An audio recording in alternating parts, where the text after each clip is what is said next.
conocemos que Timoteo era un hijo para Pablo, a quien había discipulado, había mentoreado y con el que tenía toda la confianza, pero Pablo está ya en sus últimos tiempos. En esta carta, por ejemplo, en el capítulo 4, dice: porque yo ya estoy para ser derramado como una ofrenda de libación, y el tiempo de mi partida ha llegado. El tiempo de mi partida ha llegado. He peleado la buena batalla, he terminado la carrera, he guardado la fe.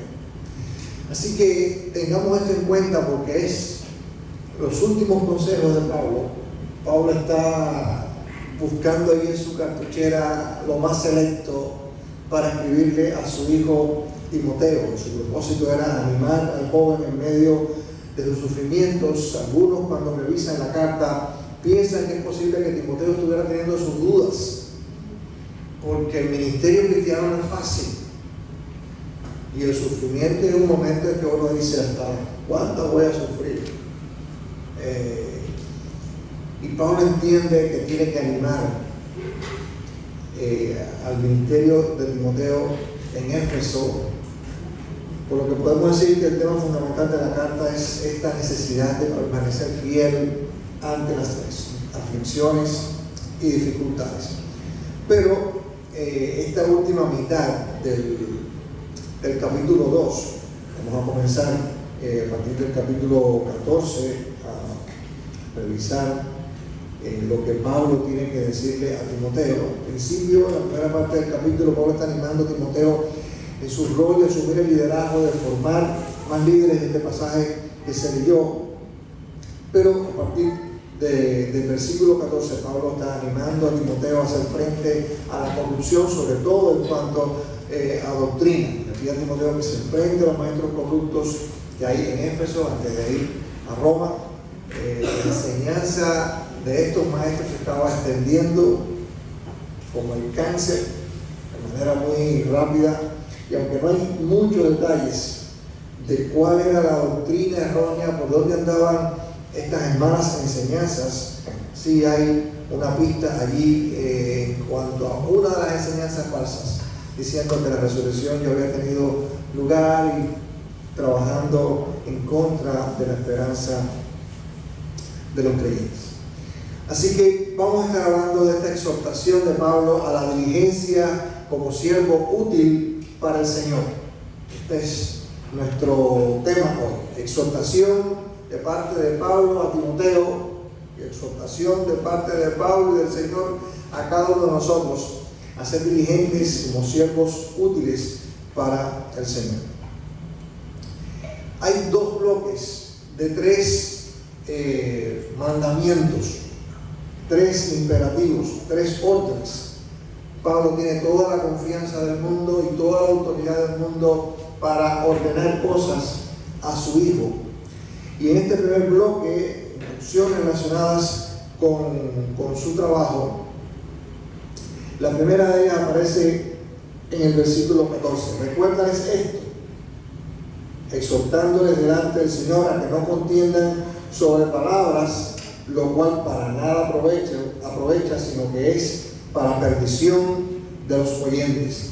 Este primer bloque va a estar relacionado con la palabra, pero esta primera palabra, ahí este imperativo recuerda, es con palabras que no aportan nada, palabras que dicen que no aprovechan, más bien son palabras que pueden causar perdición a los oyentes. Ustedes se imaginan que ante una llamada de incendio lleguen los bomberos, el incendio está devorando, el fuego devorando el lugar, y los bomberos empiezan a discutir: ¿qué manguera cogemos? No, mejor coger el azul, no, coger la verde, no, que yo creo que es mejor coger por acá, no, que yo creo que... Y se metan media hora los bomberos discutiendo ahí, en lugar de empezar a veces hay palabras que no es que sean malas, pero son vanas y son muy inoportunas. Pablo está diciendo a Timoteo que tenía que buscar a personas que fueran idóneas para enseñar, que buscara otros líderes que lo apoyaran, y recuérdales, por favor, todo parece indicar que a esos líderes que no deben estar contendiendo sobre palabras, cosas que no aprovechan, cosas que no son las que se necesitan en ese tiempo. No tienen por qué ser necesariamente malas, pero al ser vanas, al ser inoportunas, pueden hacer que provoquen ruina a quienes están escuchando. Así que cuando se trata de la palabra, puede haber palabra que no sea mala, pero que no está bien usada. Y Pablo le dice, constantemente debes estar recordando esto, Timoteo, debes recordarle al resto del liderazgo que hagan un buen uso de la palabra, de lo que están hablando. Así que si estas son vanas y llevan a la ruina, por supuesto, la idea sería todo lo contrario. Y esto está en el segundo mandato. Hay una cosa curiosa en el griego, a diferencia del español, que tenemos un solo imperativo en cuanto a tiempo. En el griego hay un imperativo en el presente y un imperativo en un tiempo único del griego que se conoce como el aoristo. Y para muchos de los estudiosos de la gramática, este imperativo aoristo habla de un poquitico más de urgencia, es de algo puntual, algo que tiene que hacerse ya. El primer imperativo es un imperativo que es para el continuo, es un imperativo presente. Recuérdales, mañana por favor recuérdales, de aquí a una semana recuérdales. Pero cuando viene este segundo imperativo, de esforzarse o de procurar con diligencia, como dice nuestra versión, procura con diligencia. Tenemos tres palabras ahí, pero es una sola. Ese imperativo, presentarte a Dios aprobado, versículo 15, como un obrero que no tiene de qué avergonzarse, que usa bien la palabra de verdad. Y aunque son tres imperativos, el peso está aquí. Puedes estar usando la palabra de manera inoportuna, usando palabrería que no es que sea mala, pero que no viene al caso. Pero yo te pido que te esfuerces o que procures con diligencia presentarte a Dios aprobado. ¿Cuál es la idea de Pablo de alguien aprobado? Bueno, era un obrero que no tenía de qué avergonzarse, básicamente por el hecho de que usa bien la palabra de verdad.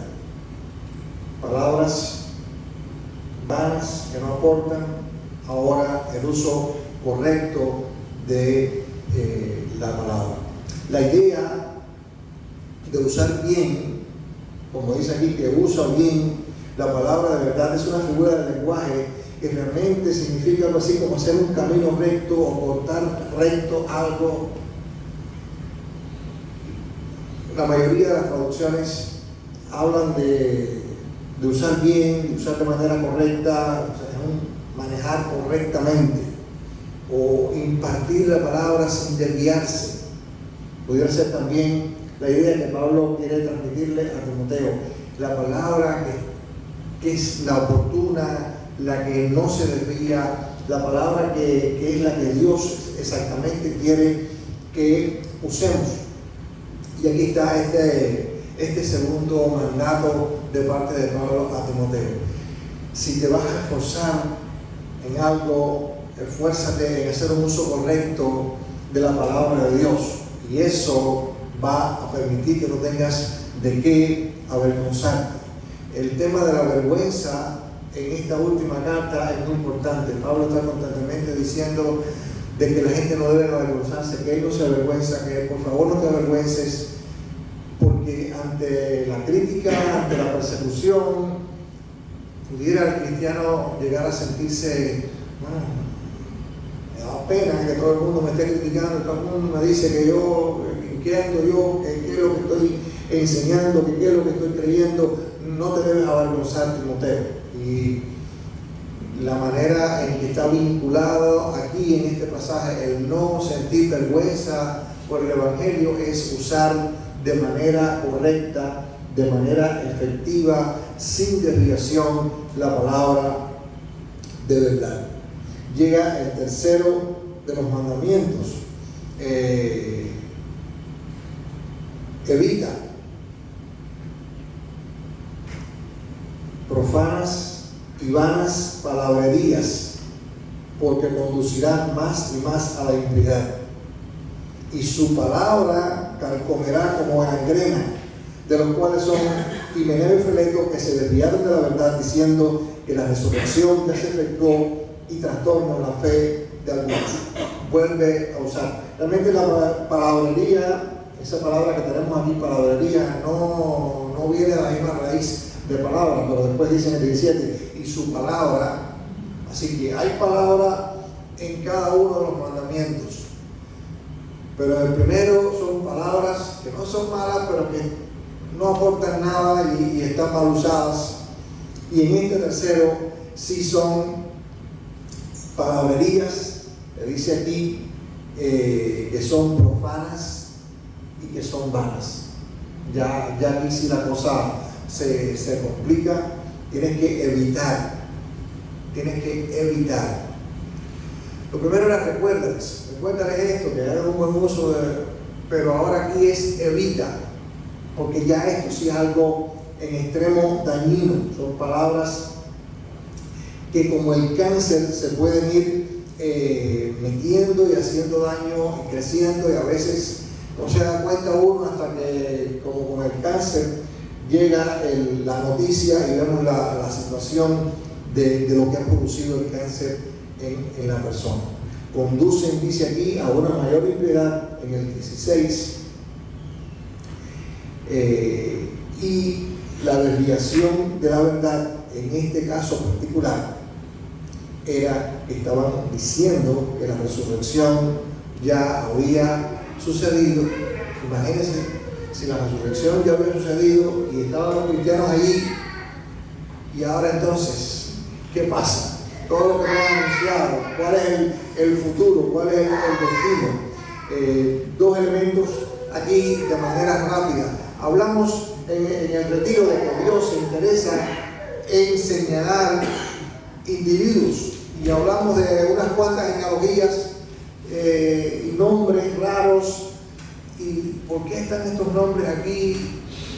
Dijimos, habían varias razones, pero una de ellas es porque Dios trabaja con personas individuales y Dios destaca a aquellos que respondieron al llamado de Dios de regresar y están ahí en la palabra de Dios como un testimonio del reconocimiento de Dios, porque hicieron algo bueno, respondieron de manera positiva. Pero Dios también destaca y resalta a aquellos que se oponen. Y aquí tenemos a estos dos. Hemos estado buscando algunos nombres para los niños que vienen ahora de la lista de Esdras. Creo que ninguno clasificó, pero bueno, aquí tenemos otro par: Himeneo y Fileto. Fileto es el que dice ahí. No, ese es para el próximo de Jonathan.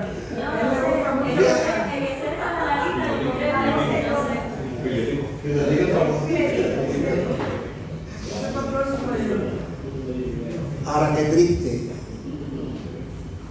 que hayan pasado a la historia y estén reflejados aquí en la palabra de Dios como dos personas dentro de la congregación que empezaron a decir cosas equivocadas, lograron su influencia negativa en otros, dice que se desviaron de la verdad. El tema de la resurrección es clave, y por eso es que el diablo ha atacado siempre la resurrección. Recuerden cuando Pablo empezó a predicar en Atenas y todo el mundo bobito oyendo a Pablo, ay qué lindo, hasta que Pablo dijo, y el Señor lo resucitó de los muertos. Y cuando Pablo dijo resurrección, ahí ahí mismo pusieron el freno, le dijeron, aplausos hasta aquí, deja el discurso, que hasta aquí está bueno. Otro día tuvimos el cuento ese de la resurrección. Pero fue algo clase básico en la predicación de los apóstoles. Revisen Hechos y cada uno de los sermones. También en la predicación de Pablo había que predicar de Cristo muerto y resucitado. Es un paquete. Cuando hablamos de Navidad, hay que hablar del paquete. Si nos quedamos en lo, ay, qué tierno, qué romántico el establo, no. Jesucristo vino y nació en Belén porque venía con una misión, y la resurrección es parte de eso, y es lo que nos llena de esperanza. Y por eso, dentro de las muchas cosas que tal vez estuvieran enseñando mal a esta gente, Pablo destaca que estaban tergiversando la idea de la resurrección. Este bloque termina con la idea de que Dios tiene un sólido fundamento. Y está en el versículo 19. El fundamento de Dios está firme, teniendo este sello. Oígame, cuando Dios pone un sello, conoce el Señor a los que son suyos. Y el segundo sello, apártese de iniquidad todo aquel que invoca el nombre de Cristo. Y hablamos un poquitico de eso también el fin de semana, de cómo Dios conoce, cómo Dios sabe quiénes son los suyos y los protege y los cuida. Porque ante el sufrimiento en el ministerio cristiano, ante gente dentro de la iglesia que estaban levantando con doctrinas falsas, y el dolor en el corazón de Timoteo de ver que dentro de la misma iglesia algunos estaban escuchando no la recta palabra de Timoteo, sino la mentira de Himeneo y de Fileto y estos otros. Pablo le dice, recuerda que el fundamento está seguro. El fundamento sobre el que está edificada la iglesia, de alguna manera la iglesia está en la mira de Pablo al decir esto. El Señor conoce a los que son suyos, y es posible que aquí haya referencias también a eventos en el Antiguo Testamento, pero están estas dos verdades. El Señor sabe quiénes son los suyos, los conoce. Dentro del trigo, el Señor lo dijo, iba a crecer la cizaña. Y es posible que nosotros no podamos detectar bien quién es trigo y quién es cizaña. Pero si algo podemos tener consuelo es que Dios sí sabe. Dios sí conoce. Dios conoce a los suyos. Y lo otro es que estas falsas doctrinas casi siempre están ligadas a un resquebrajamiento de la santidad y de la devoción a Dios. Así que hay dos sellos que hacen sólido y firme el fundamento de Dios. Timoteo, no pierdas la confianza, porque el fundamento de Dios está sólido. Él conoce a los que son suyos, pero también está pidiendo que se aparte de la iniquidad todos aquellos que invocan el nombre del Señor. Así que Timoteo no tenía por qué temer el destino de la obra de Dios, pero sí tenía que hacer todo esfuerzo para mantenerse libre de la contaminación de los falsos maestros que estaban aquí. El segundo bloque de 3 ordenanzas, ya no vinculado con el tema de la utilidad del ministerio, comienza con una especie de introducción. En el versículo 20, Pablo le dice, recuerda que una casa grande, oye, la casa donde estaba grande, yo voy a comprar la renta ¿La vas a comprar ahora? Dale. Perfecto. Me invita de vez en cuando. Ah, sí. No, pero va a subir el precio. Lo que te van a vender aquí es el cuarto ese de con el techo del doble. En una casa grande, en el siglo XX, no solamente hay utensilios de oro y de plata, sino también de madera y de barro. Y unos son para usos honrosos y otros para usos viles. Así que si alguno se limpia de estas cosas, será instrumento para honra, santificado, útil al Señor y dispuesto para toda buena obra. Ahí está la idea de útil para el Señor. Y este sello de que Pablo estaba hablando, aparte de ser iniquidad, todo aquel que invoca el nombre del Señor. Ahora Pablo de alguna manera lo vincula con esta ilustración de la casa grande donde hay varios tipos de utensilios, pero hay algunos que son para usos honrosos y otros para usos viles.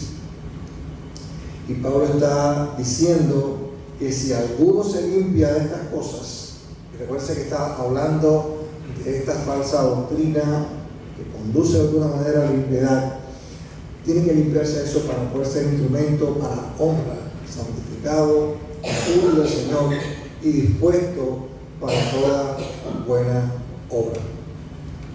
Pudiéramos recordar a Daniel. Siempre hablamos mucho de Daniel cuando se trata de fidelidad a Dios y de devoción y de alguien que se preparó para hacer lo que llegó a hacer después Daniel como instrumento en las manos de Dios. Pero Daniel desde el principio propuso en su corazón no contaminarse y mantuvo su devoción a Dios, su tiempo de relación con su Señor, y después vemos los resultados. Si alguien, dice aquí, se limpia de estas cosas, será instrumento para honra, santificado, útil al Señor. Vemos a un Esdras que preparó su corazón.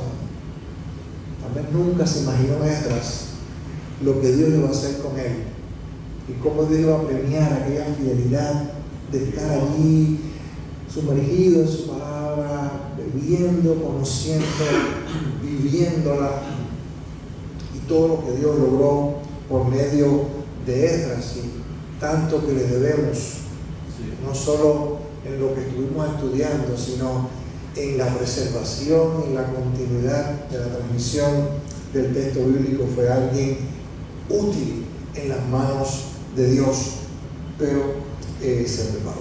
Vamos entonces a estas instrucciones que nos pueden hacer siervos útiles. Recuerden que vamos a tener una triada de imperativos aquí, comenzando en el 22. Primero, huye. ¿De qué cosa? De las pasiones juveniles. Timoteo todavía era joven y unos 40 años niño. O también un poquito menos, alguien quiere que tenga la edad de él. Fíjense el vínculo con el tema de apartarse de iniquidad, del tema de la santidad. Huye de las pasiones juveniles. Es la primera de las instrucciones, estos deseos de la juventud, que casi siempre los ligamos con el tema sexual, pero que pudiera ser un poquito más amplio, cosas que los jóvenes a veces quieren dedicarse y que no son todos los útiles que deben ser. Tienes que huir de eso. La palabra aquí es un poquito más fuerte. Evita, decía por allá, lo que tiene que ver con la palabra, pero aquí, cuando se trata de estas cosas que atacan directamente nuestro corazón, está hablando básicamente a la juventud, hay que huir al estilo de José. Correr. Pero correr en sentido contrario. Huir de estos deseos. El segundo es perseguir la justicia. Sigue, dice, la justicia, la fe, el amor y la paz con todos los que de corazón limpio invocan al Señor. ¿No ven que hay una insistencia tremenda de Pablo en el tema de la pureza, de que el corazón sea limpio? Apártese de iniquidad todo el que invoca el nombre del Señor. No es por gusto esta insistencia. Timoteo no puede ser un siervo útil a Dios si tu vida no es una vida de santidad, no es una vida que esté limpia de todas estas cosas. Así que huye de esos deseos o pasiones de la juventud y persigue, en lo contrario, de estas cosas malas.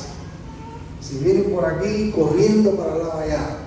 Pero estas cosas que son buenas, la justicia, la fe, el amor y la paz, entonces si tienes que ir hacia donde están esas cosas, persigue o sigue estas cosas que son positivas y que van a hacer que crezcas junto con aquellos que invocan al Señor con un corazón puro. En el 23 entonces encontramos la tercera de las órdenes: desecha las cuestiones necias e insensatas, sabiendo que engendran contiendas. Un poquitico relacionado con lo que vimos al principio de las órdenes que Pablo había dado. Desecha las cuestiones necias e insensatas. Siempre podemos encontrar temas para discutir que no llevan a ningún lugar. Y a veces son buenas cosas para discutir, aunque no lleven a ningún lugar, pero a veces son cosas necias. A veces empezamos a discutir o hablar de cosas, dice aquí, como estas que son necias, que son insensatas, que no están vinculadas con las verdades del Evangelio. Y entonces en esas cosas nos podemos meter cualquier cantidad de tiempo. Pablo vuelve a insistir con la orden de evitar. Evita estas cosas, igual que tienes que evitar las malas doctrinas, estas disputas, estas discusiones necias e ignorantes, necias e insensatas, generan contiendas. Y la historia del cristianismo está llena de estas contiendas, de estas broncas tristes que no han conducido a nada más que a división y a falta de enfoque y a no hacer lo que Dios quiere que hagamos, porque nos convertimos en personas que queremos que nuestra idea sea la que prevalezca a cualquier costo, y a veces somos más implacables discutiendo con cristianos que cualquier discusión con un ateo en defensa de la fe. Y nos encendemos y ofendemos y realmente la historia del cristianismo, pero no de allá atrás, la de allá atrás también, pero la de aquí, la de nosotros, está constantemente llena de estas cosas. Pablo y cada uno de nosotros tenemos que, le dice a Timoteo y a nosotros, evita estas disputas, estas contiendas, esto que siempre está buscando la manera de que haya división. ¿Por qué? Porque el siervo del Señor, este siervo que queremos que sea útil en las manos de Dios, hay varias características aquí que Pablo enumera. No debe enredarse en discusiones. Eso es difícil. No tenemos una idea y la queremos defender. El otro día había alguien por ahí que no voy a decir quién es, son sacándome con el tema de la escatología. Cómo genera discusiones el tema escatológico. Y la gente se pone brava cuando alguien no cree lo que creen ellos y cosas así. No debe enredarse en discusiones. Debe ser amable con todos. Debe ser capaz de enseñar. Debe ser paciente. Siguiendo ahí el pasaje, el siervo del Señor no debe ser contencioso, sino amable para con todos, apto para enseñar y sufrido, y debe corregir, pero ¿cómo? Con paciencia, con mansedumbre, con humildad a los que se oponen, porque esos que se oponen hay que corregirlos con la esperanza de que el Señor toque sus corazones y si quizás Dios les conceda que se arrepientan para conocer la verdad y escapen del lazo del diablo en que están cautivos a voluntad de Él. Muy rapidito recordamos estos dos bloques relacionados con el trabajo de Timoteo, de recordar, de no discutir con palabras que no aportan nada, lo vuelvo a repetir después, de esforzarse por usar bien la palabra de verdad. Y esta es una constante, lo vemos en Esdras, lo vemos ahora de nuevo aquí. Dios usó la sabiduría de Esdras en la palabra para hacer lo que Esdras pudo lograr. Y en tercer lugar, evita palabras profanas, palabras vanas, palabras que llevan a doctrinas equivocadas y a una conducta que no es la que Dios le agrada.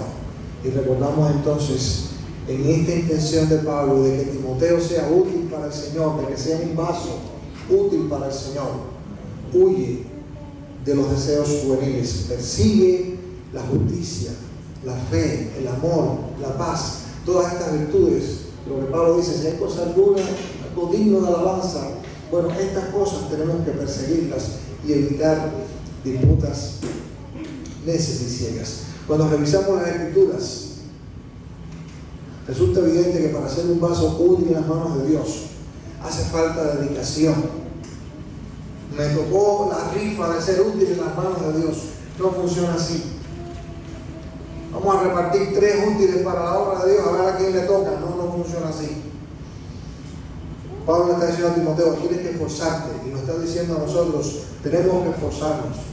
Requiere dedicación, requiere esfuerzo en nuestro entendimiento y nuestro uso correcto de las Escrituras, en nuestra búsqueda de la santidad y nuestra plena confianza en el Dios soberano que hace que las puertas del infierno no prevalezcan contra su iglesia. Nuestro deseo que cada uno de nosotros cada día pueda disponerse delante del Señor. Señor, úsame. Quiero ser un instrumento útil, quiero ser un vaso de honra para que el propósito que tienes en mi vida pueda cumplirse y yo pueda ser para tu gloria y pueda ser bendición para nosotros.